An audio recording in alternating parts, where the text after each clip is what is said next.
సాధించింది. దానికి ఇక్కడ ఉండే మా కార్యకర్తలు, ఇక్కడ ఉండేటువంటి నాయకుల యొక్క కృషి అని చెప్పి నేను చెప్పక తప్పదు. కేసీఆర్ గారికి కూడా హుజురాబాద్ అంటే చాలా ప్రేమ.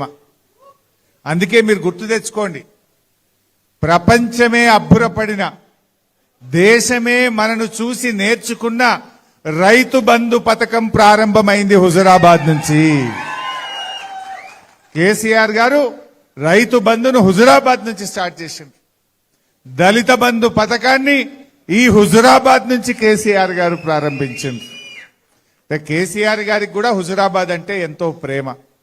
ఇక్కడుండే నాయకులు, కార్యకర్తలు కూడా మొదటి నుంచి కూడా ఉద్యమంలో చాలా క్రియాశీలకంగా పార్టీ కోసం బ్రహ్మాండమైన కృషి.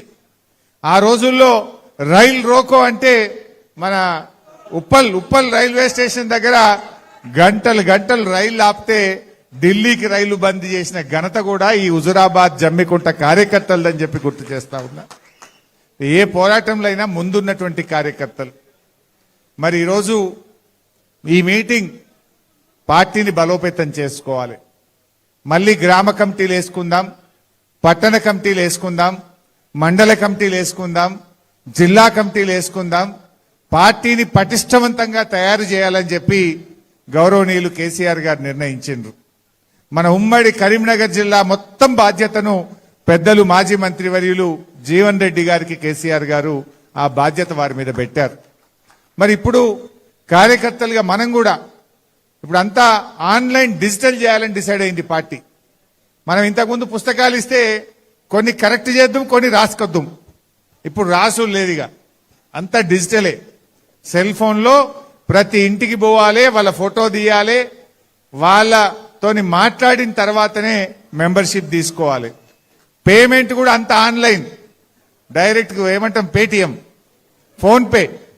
ఇక లేదు, మనం గట్టులు లేదు, మనం రాసులు లేదు. అంటే బరాబర్ మెంబర్షిప్ కరెక్ట్గా చేయాలని.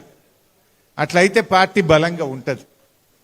మనం కమిటీలు వేసుకోవడమే కాదు, రేపు ప్రతి నియోజకవర్గంలో కూడా శిక్షణా శిబిరాలు పెట్టి ఈ కాంగ్రెస్ మోసాలను, కాంగ్రెస్ యొక్క అవినీతిని, కాంగ్రెస్ 6 గ్యారెంటీల పేరిట ప్రజల్ని ఏ రకంగా మోసం చేసిందో మరి కార్యకర్తలకు ట్రైనింగ్ ఇస్తే కార్యకర్తలు పోయి ప్రజలను కూడా సమాయత్తం చేయాలని చెప్పి పార్టీ నిర్ణయం తీసుకోవడం జరిగింది.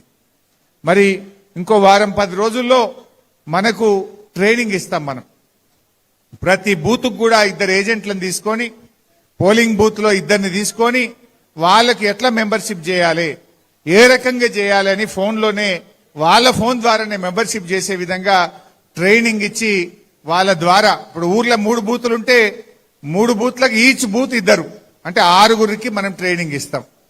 ఒక ఊర్లో 2 బూతులుంటే బూత్కి 2 చొప్పున 4గురికి ట్రైనింగ్ ఇస్తాం. ఊర్లో ఒకటే బూత్ ఉంటే 2కి ట్రైనింగ్ ఇస్తాం. సో దట్ ఏంటంటే ఒకరికి జ్వరం వచ్చినా, ఏదైనా ఆపద సంపద అయినా ఇంకొకరు ఆ కార్యక్రమాన్ని ముందుకు తీసుకుపోవాలని చెప్పి పార్టీ నిర్ణయం తీసుకున్నది. మీ అందరితో కూడా మనవి ఒకటే, సరే ఇప్పుడు మనకు అర్థమైంది గవర్నమెంట్ పోతే ఏం జరుగుతుందో మనకే కాదు రాష్ట్ర ప్రజలందరూ కూడా ఇవాళ అర్థం చేసుకుంటా ఉన్నారు. 2 ఉంటాయి, ఒకటి కృతజ్ఞత, 2 ఆశ. కృతజ్ఞతకు ఆశకు మధ్య పోటీ పెడితే ఏది గెలుస్తుంది? ఆశ గెలుస్తుంది. వాస్తవానికి కేసీఆర్ గారు ఎన్నికల్లో చెప్పకపోయినా రైతు బంధు ఇచ్చాడు, రైతు బీమా ఇచ్చాడు, 24 గంటల కరెంట్ ఇచ్చాడు, దళిత బంధు ఇచ్చారు, 2000 పెన్షన్ ఇచ్చారు, కళ్యాణ లక్ష్మి ఇచ్చారు,